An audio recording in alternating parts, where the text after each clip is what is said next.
I'm certain that many of you remember last year when, or earlier this year when she talked about having the controversy and having to deal with having to do her student teaching a second time. And, but I'm not going to give Karina's testimony. I'm going to give you mine. And mine is, I have a child who has completed all of the requirements to graduate from a historically black college, from a four-year institution. For me, that's great. Because I still tell people who I meet, you know, I was the first generation graduate with my household, because my parents had not. So I come from the background of a mother and a father who did not finish high school. A father, somebody worked with me on the daddy, but a father who wasn't always there.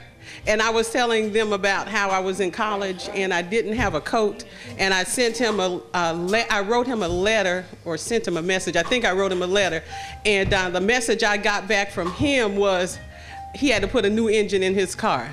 Well, you know, the wind in Orangeburg, South Carolina, didn't care nothing about an engine in his car.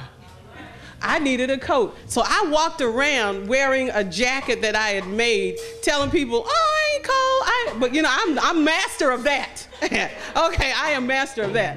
So I'm walking around, I need a coat, and they're lamenting what you go through in school, and the cost and all that kind of stuff. And I said, y'all get them work study jobs y'all have paid more than I ever thought about making on a work study job. They gave me $2 an hour, and the first time I went to get my work study check, I signed it, and they probably gave me $4 back. And the second time I went to get my work study check, I signed it, and they probably gave me $10 back. And then the third time I went to get my work study check, I signed it, and they probably gave me $20 back. And then in December, oh bless his name, they gave me the whole check. All right, I could shout then. But you know, and I said, woo, y'all talking about what you go through. What you go through. That's right. That's right. And I know for them, it is a go through, because we've made it so easy for them in some instances that the least little go through is go through. For them.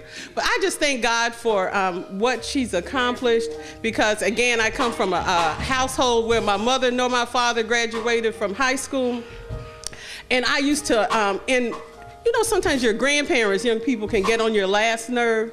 But when I think back of how I used to go to the store with my grandmother, and she would say to me, my nickname is Sally, she'd say, Sally, how much is that? And I could read and tell her. That gave my grandmother the greatest pride, the greatest joy, that she could go shop with her grandchildren and they could tell her what the price was.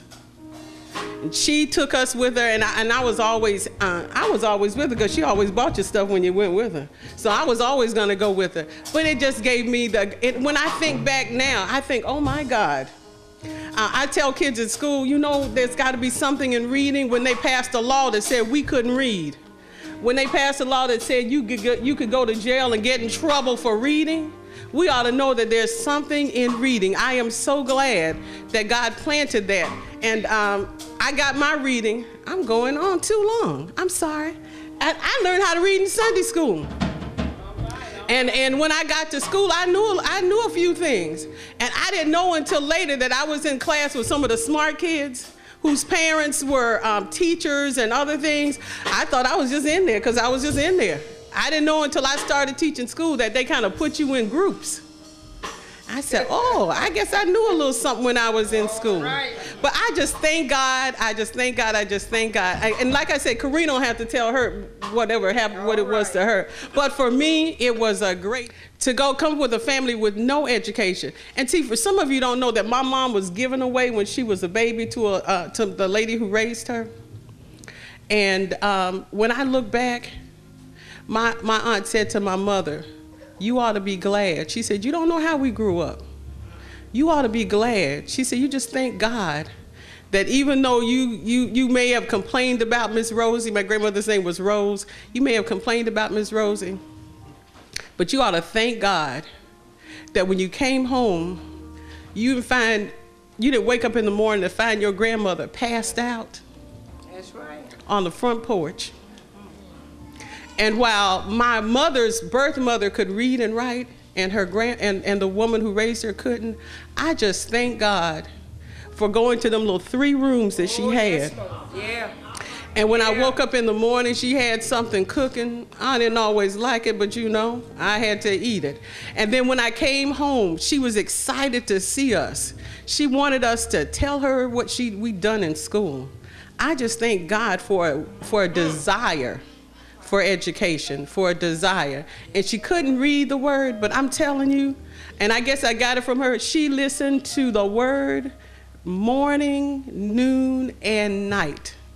If there was a Christian program on, and lots of you say, we say, Grandma, you listen to them white folks. That's okay.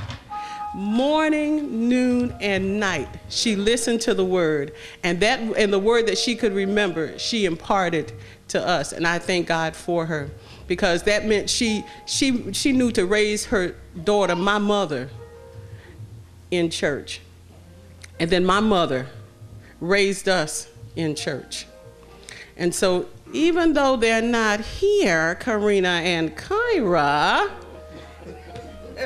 it was our obligation to raise them in church. Because as you know, that was Pastor Jones's mother's lineage as well, to raise their children in church, to know the word, to learn the word, and to hide it in our hearts. I just thank God for all that he's done and all that he's going to do, because I know that we're going to have a blessed 2008.